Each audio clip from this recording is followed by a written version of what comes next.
Welcome to the school. I'm Jose Caballero, and I talk about the design of business. And I'm Christo, and I talk about the business of design. Wow, we got it right. So we've been Amazing. off. We've been off for the summer. We were working on core on the big workshop. That's right. Now we're back. Cowwebs and Good job. everything. Well, Good job. good job. Nice job. Everybody loved it. So if you want to see the pictures, there's links below. The big question that kept on coming up after the workshop was sales. Right. Whenever I train somebody, whenever we indoctrinate people in talking about strategy, they're big believers. The big question that keeps coming up is now, how do I turn around and sell strategy as a service? So how do you sell this to your clients? How do you Right. sell them to do strategy if you're a designer, if you haven't done this before? And the big thing that we started talking about the other day on the way to Art Center in the car was that even before we talk about sales, there's another topic. Well, you need to have a couple of components, and I think one of them is confidence. You really have to be confident in yourself and what you have to offer people before you can even engage in anybody about sales. You have to believe in you. So we met at Art Center College of Design in the 90s. And Do you have to talk about that? No, you don't like to? You don't want I'm just kidding. to? We're dating ourselves now. Yeah, we're old. We're old. All right. Older. Old. We're older. Art You- Center. Okay, so we met at Art Center College of Design a long time ago in a galaxy Right. far away, and you seem pretty confident to me. I was there, but I'm anything but. And it's something I've worked on for some time now, and I continue to work on today. So it's something that we discussed, and we realized, you know what? Before we talk about sales, we should talk about confidence. Great. So today we're going to talk about confidence. That's the word of the day. Wow. All right. So here we go. So first and foremost, we talked about whether you were born that way or whether you actually became confident over time. Right. And there are three principles that we want to discuss about confidence today. And let's pick up at Art Center. You told me something interesting about how you did it, and this is really using exactly the steps that you've done to work on your confidence over time. Right. Tell me a little bit about the first one. Okay, the first one is about finding something that you can anchor yourself around. Call it a pillar, a foundation, something. Most of my life, I just wanted to be invisible and to not to be noticed. And I'm extremely shy and introverted. I'm that person where you see at a party, I'm the one guy standing by myself looking really awkward. That's me, Yes, you are. right? Now you, on the other hand, are the guy who's weaving through the crowd like a shark and shaking hands with everybody, saying hello, the life of the party. So were you always confident? I was always obnoxious, maybe not always confident, but that's a good question, and we talked about that. I've definitely always been able to engage with people without a lot of reservation. Mm-hmm. But what's interesting and is that it ebbs and flows through life. I lost a lot of my confidence after closing my agency or after the experience I had in the 90s, and that really kind of deflated it. But of course, that's a separate conversation. How do you regain your confidence? But let's talk about how you get it. And the foundation of confidence, what I just heard from you was that it was finding something that you were good at. Now, Right. how did you find out that you were good at design and at what you ended up becoming? Right. I guess at an early age, I loved to draw, but I never thought of it as much more than a hobby. And when I realized that design can be a career for me, I started to pursue it. And when I pursued it as a profession, I found out that I had some natural talent and I didn't have to work as hard as others, and I grew really quickly. And once I was able to latch onto that, I defined myself as a designer. And I knew then that this was my thing. Some people have sports, some people have other kinds of things like cooking or something like that. This was my thing. So I think the first thing that you need to look at in yourself, and it can be different. You can study graphic design, but maybe you're not the best designer, but maybe you're really great at presenting work or at researching. Now, that's what you got to focus your lens on. Focus on that thing that makes you different, special, and better than most people. Not the best, just better than most people. And build off that. Walk around with that. Because the exterior, the physical self, reflects the interior self, right? So when you're looking inward and it's a person who's not sure of themselves, it's projected outwardly. Yes. And there's no way you're going to walk in a room and to sell strategic thinking. So that's the big one, I think. You know what? Something that you just said that's interesting is that what happens is that if you don't see yourself as that's your thing, that you reflect it outwardly, therefore it's harder to sell. When people see you doing your thing, they say, hey, that's their thing, and they notice Right. the talent So what I get from what you're saying is that for me, for example, the equivalent of that was, I was good at design. I like to draw. I was good at that. But the thing that I was actually really good at was actually people, and sharing and speaking. Right. So when I got out of design school, I had a lot of trouble with my professional career. I almost got fired from my first job from Racerfish because I was all over the fucking place. I didn't want to show up, work on time ever. Some things don't change. Some things don't change. I just wanted to socialize and hang out, right? Some things don't change. So, but here's what ended up happening. Yes. My bosses saw that and they actually helped me focus it. So I was good at people and at selling. So they helped me just do that. Oh, they recognized that. They recognized it in me. I see. And I asked, I want to know more about the business. And they're like, oh, he's good with people. Send him to another office to do art direction or creative direction. So over time, my foundation was that. I think you were really lucky that you had bosses that could see that skill within you and that ability, because otherwise you would have been stuck doing what other designers do, and it allowed you to grow within the company, that ability to interface with clients. Many designers are very much like me, where the last thing that we want to do is actually talk to another human being. It's why we work on computers all day. It's the classic profile. Something like 90% of designers are introverts. That is very true. We like to work on our art and our craft, and we don't really want to interact with people. That is very true. For me, that was my career choice, or it was to be an accountant. Wow, you would have been a good accountant. My personality. You would have been a great accountant. Right. But here's what I was thinking. When you're around people that are really comfortable with who they are, they don't challenge you, they don't question you, they don't judge you, and that's something that people gravitate towards. Think about that. It happens to be that people that are religious or kind of very spiritual tend to be very comfortable in their own skin. And it's not about how much money they make or the possessions that they have. They're just walking around comfortable in their own skin, and they exude a certain amount of confidence, and it's very calming for people. So I think that's the key. You're not fronting. You're not fronting, and fronting will kill you, but we're getting ahead of ourselves. We're getting ahead of ourselves, so let's talk about the second principle. So here you are, you're at Art Center, you found out you're a great designer. That's what your thing is. I told myself I was. No, you were actually. I remember you in school. I found out at my first job that I was good with people, and we built that foundation. But then, how do we go to the next step? How did you take it from the foundation? Well, the other thing was, okay, so now at least I knew I was good at something. I was terrible at everything else, but I'm good at design. And then what I noticed was there was a guy who wasn't particularly good looking or overly charismatic or didn't have a lot of money, but he carried himself in a certain way, and we became friends. And so what I was doing was I was modeling myself, not like Blue Steel model, but modeling after somebody else. Basically, I was copying him. I was studying him as if we were in a play, and I was the understudy to a great actor. I was going to pretend to be like him, his mannerisms, how he carried himself, how he spoke to people, and he would go out of his way to say hello, how are you doing, and follow up with people, and he was very comfortable at doing that. And I thought, let me just try that. Let me just copy some of those traits that he would exhibit and see how it would work. And it felt good. It felt good to look people in the eye and say hello and shake their hand and ask them how their day was going.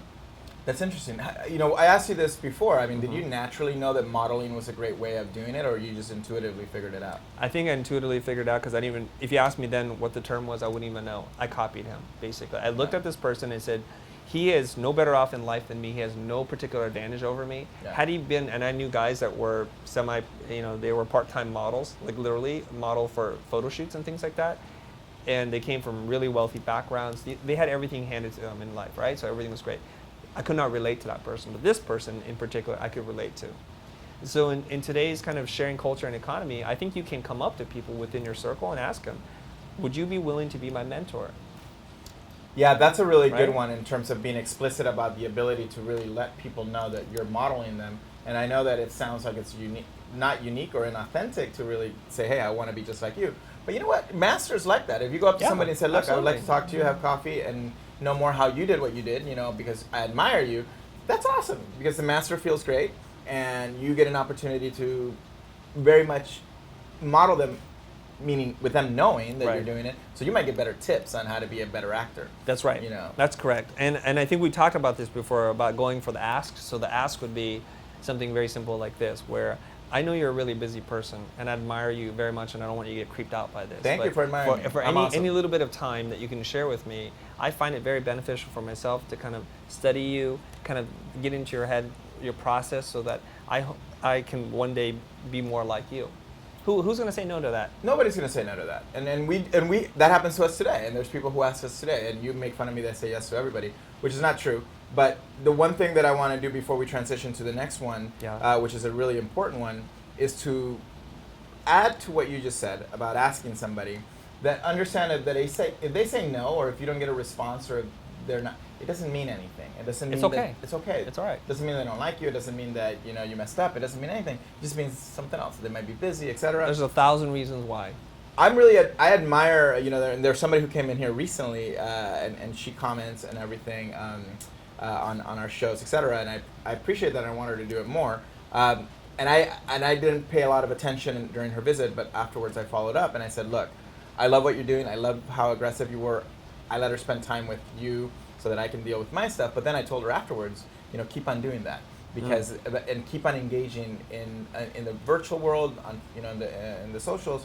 And the most important thing I said is, let the people that you want to model know where you are. Right. Like, show them across the social medias, etc. Here's where I am. Here's what I'm accomplishing. You know why? So wait a minute. You're saying you're too busy, so you dumped her onto me? Is that what happened? That's not what I'm saying. I think that's what you just said. No, I think that, but there's something that you do really well that I don't, which is you are a much better coach and less prescriptive. Thanks for saying that. And listen better, and also, for me, and I'm admitting it here on air, it's a test. It's not a test. I want to see how resolved the person is. Oh, I see. And I'm also, it's a queue system. I mean, I'm helping one person already, and it's a lot of my time, right? What's the word you just said? It's a queue. A queue. Like, you spell that. Don't make me spell it. I'm not Asian. I'm not Asian. Oh, Asians are good at math and spelling. Okay. And so are Indian people. Q-U-E-U? No. Q-U-E? Whatever, dude. A Q. Anyway, let's go on to the next thing. So model. Not Zoolander, but more copying the people that you like and that you do. Right. Model. There's another term. It's fake it till you make it. So I don't like that term, though. Well, it works. It works. Okay. What you're doing is you're pretending to be somebody that you want to be, and it takes the pressure off you. When you wear a mask at a party, you're liberated. You're from liberated your from your true identity. That's right. Okay. So, for example, I can walk in a room and today I'm going to try a new thing. I'm going to pretend to be a popular person. I'm going to pretend to be that person I admire so much. I'm just going to be like them. It's a different way of looking at it. So how about, let's call it this. How about try it on for size? Okay. That's better than fake it till you Is make that it. a pickup line? No, that's not a pickup line. Could be. Try it on for size. All right, so let's talk about the not knowing, the third one. Okay. All right, so here's a very smooth transition for that one. So so there's modeling, and one of the things that we know for us is that when we're selling strategy, when we're walking in front of the client, the worst thing that you can do is knowing everything and being close to, the client's already afraid. The client doesn't know, they're afraid and nervous about things. Yeah. So what is it that most designers do in that case scenario? Well, I think a lot of people are reluctant to go into a room and be the center of attention as a facilitator. All eyes are on you, everybody's looking at you. They're judging you. And you think you have to have all the answers, right? So what I do is actually I kind of diffuse the situation right away when I walk into a room. What I do is undersell, over-deliver, right? So I'm gonna go in the room and I'll say something like this. If you're selling strategy, recently I've incorporated strategy into my practice, something that I've learned that I think that would be of great benefit to you. And I'm still learning, and so if you're willing, if we could do this exercise together, and I think you will find it to be very valuable. So I've diffused the situation. I've said, I don't know what I'm doing, essentially, but I think I can help you, and if you're willing to try, we can do this together. And that sets the bar very low. That takes all the pressure off of me, and I don't have to have all the answers. And oftentimes I go into the room and say, I don't know anything about your line of business, but I would love to learn. So what I'm hearing also is that there is a diffusion. I don't know everything. You know your business better than I do. But then the last thing you said right there was that that I'm here to learn equally. so that you're in it together. There is no like you're the client, I'm the Right. expert. And- I'm an expert at something, in your case design, but because you're doing strategy as a new thing, you're telling them, hey, there's something that we're trying out new, try it out with us. Right. And I even say something like, no amount of research and preparation I can do will prepare me to know the things that you know, given your experience and knowledge. So I want to learn from you. I want to dig into the problem with you. So I'm also setting up the stage that I'm going to be paying attention. I'm going to be listening very carefully. That you're enrolled. Yes, and I don't want to you're make any open. assumptions. That's the other part, right? I don't want to make any assumptions. I'm going to ask you lots of questions, and there are going to be lots of why questions. And if you don't have the answer, that's okay. We'll just keep digging around. It's really interesting that you say that, because if you immediately have that idea that you know everything, or that, that makes the client even more nervous, because they don't want to be wrong in front of somebody else. They're as much on stage as you are in That's a a good conversation. point. Never thought about that. But But look at this. What if you said something that you weren't 100% sure of, and you threw it out there and you said it very emphatically, and if that person knew, they would know that you're making stuff up, and all confidence would go out the door. Yeah. Now they're going to start to test you all the time. Yeah. So it's much better to come in to a situation like that and be comfortable not knowing and admitting that. And oddly enough, it takes a lot of confidence to admit you don't know. So it's almost like a loop. It is. It's and a Ty was total saying loop. it was like one of those paradoxes. A paradox. It's a loop. It's a paradox of you have to diffuse yourself and say, hey, I'm not an expert. You know more than I do. You have to have the confidence to say that you don't know. Yes. So basically the third one is, knowing that you don't know. So basically it's not knowing. So we have three. We have that a basically Donald Rumsfeld the moment? foundation, modeling, again, not the Vogue version of modeling, but like copying or trying Emulating. to emphasize. Emulating. Yeah. Ooh, emulating is a great word for modeling. Mhm. And then not knowing, being okay with not knowing. So That's those are right. the three things. Right. You have a foundation of what you're good at, know yourself, model or emulate others, and then admit that you don't know, that the client knows more about their industry than you do. And now you have an open field, and now you just have to listen. That's right. Shit, but that's hard. Listening is hard. It can be. So that might make for a good That might be a other good next topic. episode, Yeah? All right.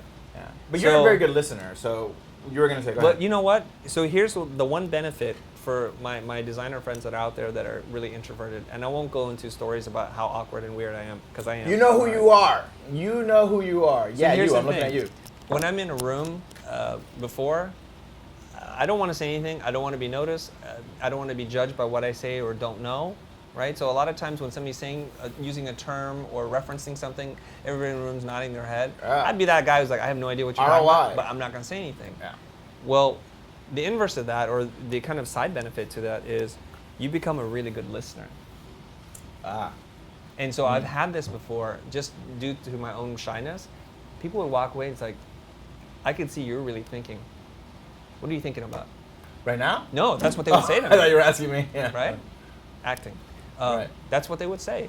And truth be told, I didn't have this gigantic conceptual idea. It was just I was really listening. So Interesting. for those people that are out there that have a hard time in social spaces, use that skill you already have. It's built into you. Well, the shy people can do that because they're already shy and they're already kind of introverted. That's People right. like me, they're ready to talk and they're like, "Wah, blah, blah, blah." And it's funny that in our interactions, and here, I'll give you a few things to notice that I do when I'm interviewing or when I'm talking with Chris. You notice this? I'm like, that's body That's a language trick. for I'm thinking. Also, I'm playing with my beard, so it's kind of like entertaining and I can do something while I'm doing it. Like, yeah, interesting. What if you're Asian and you don't have a lot of facial hair? You're fucked. But you're screwed. Sorry, that's the right way of saying that. So the second one is, I have coffee. I'm like, I'm entertaining myself.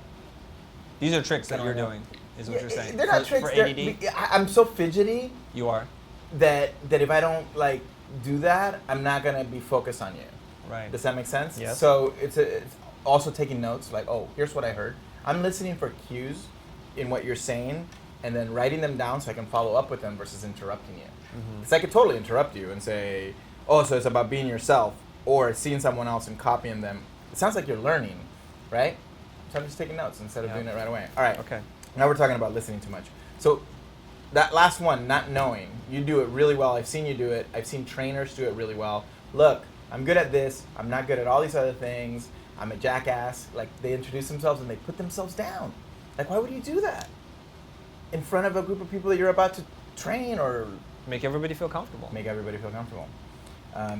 That's interesting that that's what it takes. What else? So, well, about confidence? I think that's what I have to talk about it. I mean, we can dig into some other stories, but we have Andrew, Archie, and Ty here. Maybe they can. We don't have a live studio audience, not yet, but Not yet. maybe you guys have some questions about this topic, about having confidence, because I think we can all use a little bit more of this. And I don't mean to be that person who's arrogant, because that's usually the opposite side, which is you don't have a lot of confidence, so you come across and you overcompensate for the lack of real confidence, right? Yeah. So when I mess up, I just say to people, I'm sorry, I messed up. I did that wrong. Can we just do this one more time? Yeah. It's my fault. I don't try to pretend like nothing happened. Yeah. You acknowledge the Acknowledge breakdown. it. Yeah. Yeah. Oh, that was a better word. Thank you. Let me use that word instead. Yeah. Oh, that's even a better idea. And you're not nervous about not knowing. That's a very 20th century thing. You're a designer. You need to know everything. If you don't know, you're an idiot. Or you're a consultant and you need to know And you need everything. to know everything. No. I think ego gets in the way of you admitting that you don't know what you're talking about. They're opposed, right? So your ego says, I have to be a smart person, or I have to be wealthier than this person. And it comes into this place where I think, and this is something I struggle with, this voice in my head that says I don't belong, that I don't belong here. When I go into a room full of, say, advertising executives, I'm the only guy, I'm the outsider. And it's about overcoming that and saying, no, I do belong. The Right. reason why they're having this meeting with me is because they've already vetted me and made the decision that they would like to invite me to the meeting. And you know what's funny? That And they're it- thinking the same thing. Do they? I don't belong as an advertising executive at this agency because I'm a musician turned art director turned executive at an ad agency. I'm faking this whole thing, Yeah. and it's gonna go away, and I'm gonna be broke. And And I any won't day be able now, to- somebody's any day, gonna someone's gonna reveal figure my out that I'm a secret. fake. Right. So I think that and it's called imposter syndrome. Everybody, entrepreneurs, executives, everybody suffers from the same thing. Neutralizing that is a lot of it, mastery of your own thoughts of time and getting old. That helps. But that's interesting that you say that because we all suffer from that. I suffer from it. Okay. I walk into a room and I feel the same way. And ultimately, I think what you said earlier, that being able to acknowledge your mistakes and, be comfortable with saying, I'm not perfect and here's who I am, is the only thing that diffuses that issue. Right. It's like some people even diffuse that live. Like, look, I don't even know why I have this job. And that's kind of cool. It's funny. You don't front even at an executive level. Sure. I've had CEOs say that. So I'm lucky I have this job as CEO because, Right. something happened and I Right. got into this position. Well, the other side of this too is if you have this giant ego and you're scared because you have the imposter syndrome, a lot of times what you wind up doing is you start bullying people. You start putting people down to position yourself higher. We do that when we're actually teaching together. We rib each other until we level off. I'm not trying to put you down, am I? No. You're not. Are you okay with it? Yeah, I'm fine with it. Should we hug it out? Yeah, we can hug it out. But look, mastery requires that ability to be honest and to say Right. that, and you get to that point that you can do Right. that. But what you're saying is really that makes you become kind of douchey in a way, like bully. If you're underconfident, then you become overly expressive of whatever confidence Right. is. Right.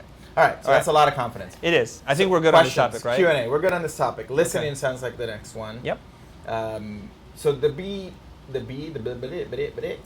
thing that we're going to be doing in this spring fall season now is, look, talk to us. If you have questions about any of these topics, tell us below in the comments. It's really important. Chris, Yes, sir. you always call people out. Like you want them to I talk. do.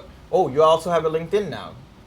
I do. It's called the Biz of Design. The Biz of Design. And what is yours? Mine is called the Design of Business, so they're opposite. Okay. So That's another topic. that's another topic. So we have slightly different points of view. The links are below. Join the LinkedIn group, and you can really talk to us about these topics.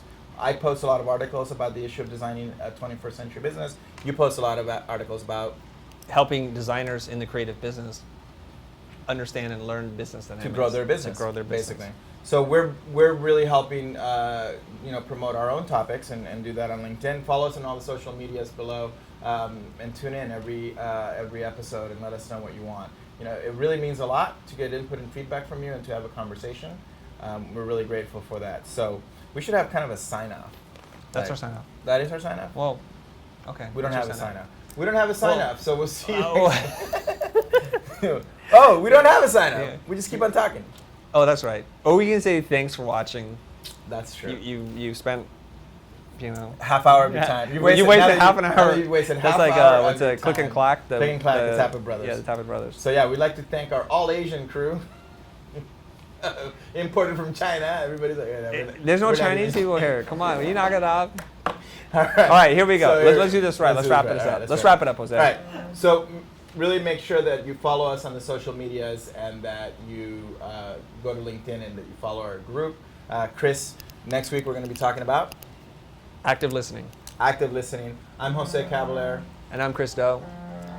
God damn it. And that's our timer. That's it. That's our time. See you next time. See you next time. Thank you, guys.